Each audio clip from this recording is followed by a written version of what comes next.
连续的强大飓风来袭，数百美国民众就此丧命。民主以及共和两党总统候选人都现身，包括乔治亚州以及北卡等地的灾区，强调支持灾民重建。但面对气候变迁造成的天气变化越来越剧烈，两人在气候政策上却是大不同。It's hard to forecast what that would look like. But what I will say is when President Trump was in office, he obviously withdrew the United States from the Paris Agreement, but he continued to have the government participate in the UN climate process. I don't, but again, hard for me to speculate if he were to win, if he would take the same approach.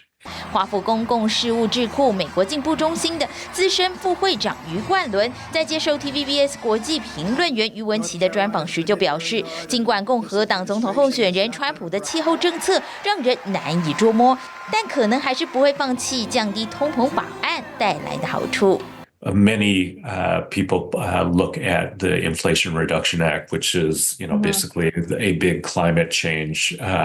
legislation that has driven a lot of investment, and including a lot of investment coming from Taiwan into the United States. But that there is the legislation calls for tax benefits and policy incentives that last for 10 years. Mm-hmm. So I would contend that whoever the next president will be, that person will have to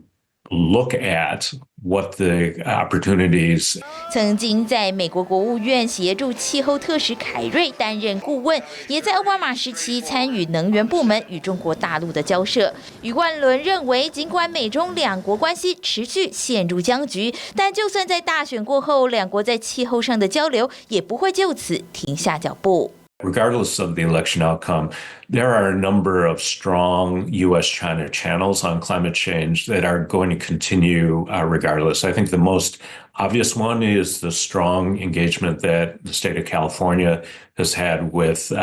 both the national government in China, but also with at the provincial level.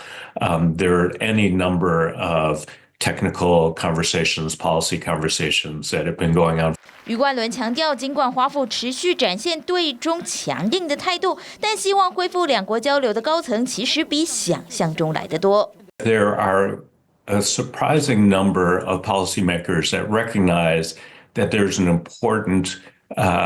objective in lowering the temperature on the rhetoric in order to find opportunities where the United States and China can work together on some really serious challenges, and most importantly, climate change. 虽然在气候议题上，两国在绿色能源的技术方面很难有进一步的合作，但仍旧有许多很少触碰到的议题有相互合作的机会。That the United States and China are not doing as much work on, and which they ought to try to find opportunities, is how to work together to deal with the climate challenges in third countries, particularly in emerging economies.